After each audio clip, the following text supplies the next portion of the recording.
Wednesday makes a year to the general election. We are a year out, but it does seem it's actually the results that we might see in the European and local elections that could have a significant impact on how that general election campaign is fought, and also on those TV debates. And really is a poll, I suppose, in The Sun on Sunday that explained the reason why. Now, the first of those polls from YouGov is on the European elections. People asked to say how they would vote on that.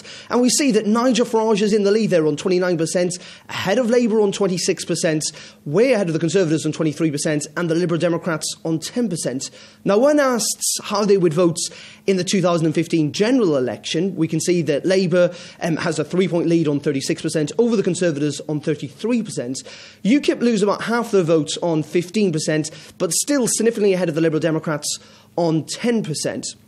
And I suppose, Stephen, it is the fact that if they do top the European opinion poll or election in a few weeks' time, that will be the first national poll we've had since the last general election. And also they have consistently in opinion polls over the last year or so been ahead of the Liberal Democrats. And that is the argument that UKIP will be making for having Nigel Farage included in any debates. Now, there is much speculation in the Sunday Times this morning saying that what David Cameron is potentially looking at is what's called a 5-3-2 format. That is effectively that in one debate you would have not just David Cameron, Nick Clegg and Ed Miliband, but also Nigel Farage and, interestingly, the Green Party.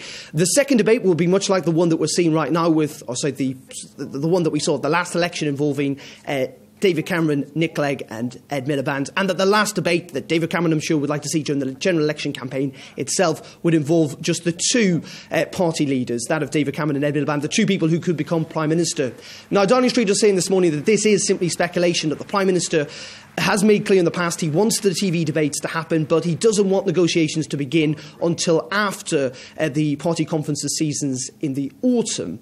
Now, as you say, Stephen, I think this would make a significant change if David Cameron was to allow Nigel Farage into the debates, not least of all because he has described this party in the past as fruitcakes and loons. And so providing them with a platform would be significant but also risky. We know that many Conservatives feel that it was the inclusion of Nick Clegg in 2010 that cost the Conservatives an overall majority.